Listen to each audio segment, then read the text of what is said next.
Steve Letarte from NBC Sports alongside Todd Gordon from the Motor Racing Network. All right, for 2023, a lot of rules have been tweaked and adjusted.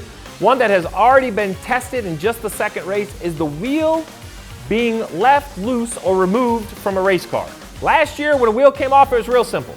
You lost multiple crew members for multiple weeks, 4 weeks. This year, NASCAR has clarified it and they've broken it down a little bit more in detail. Yeah, if it happens on pit road between the two yellow lines, it depends on the flag. If it's under caution, you're going to start tail end of the field, which actually, if you came back and put that on, you're going to start there anyway. Yeah.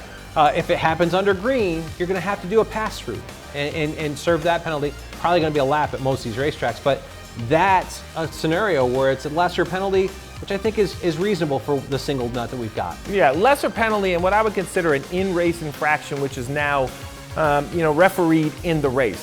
To your point, that's if it happens on pit road.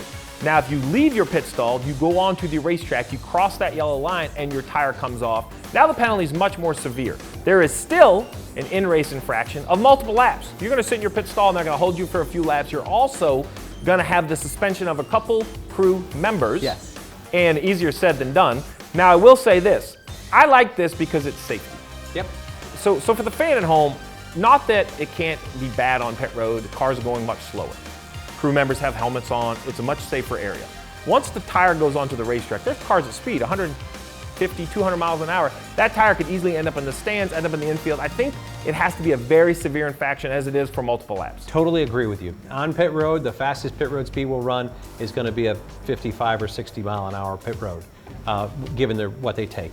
On the racetrack, they had a radar into turn one at California. I saw 200 miles an hour or something like that. Yes, 190s all day long. And if a tire got hit by a car going that speed, that becomes a projectile and can become dangerous to our fan base. And we don't need to create those situations. So that is a different penalty and a different level of penalty than what you're going to see on pit road. Well, if you're going to have rules, somebody's going to have to break them. So the first car that we know that has broken the new rule of a wheel infraction in 2023 is Martin Truex Jr. After pit stops under yellow, he goes to leave pit road, and you see this smoke bellow off the left front of the Truex mobile. And at this point, I'm thinking they're going to stop and back up. Why not? Try to tighten the wheel up, but instead, Todd, they roll through the end of pit road. Yeah, as you look at this, a tough situation. If we can go back and play this again, we can time the audio with it because there's conversation between James Small and Martin about stop, don't leave pit road. And then Martin felt he got too far and he had to go around. Stop, pull over, do not leave pit road. Get ready.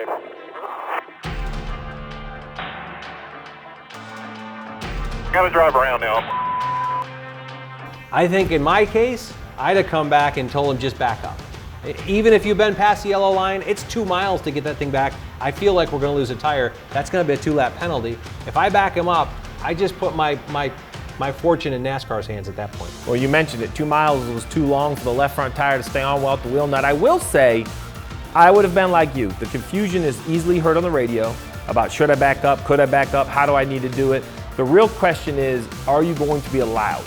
You know, we've never really seen anyone penalized for going the wrong direction on pit road because normally it's for all the right reasons. But, you know, if Truex stops all the way down at the yellow line and backs up 50, 60, 70% of the pit road, when does NASCAR feel like they have to start enforcing this incorrect direction? You know, when are they going to have to say, hey, listen, if you get so far away from your pit box, rules create rules.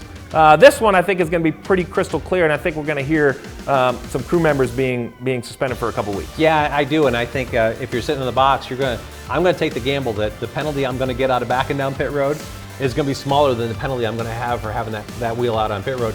Martin did end up getting getting a wave around and a lucky dog to get back a lead lap, but it puts you in such a hole, that 2-lap penalty. Yeah, listen, it was a great recovery by Martin Truex Jr., but if there's going to be crew chiefs and going to be drivers, and more importantly, going to be competition, then there's going to be penalties. And for that reason, you should tune in all season long, where Todd and myself are going to be breaking down the penalties from each and every race on NASCAR channels when we go inside the race each week.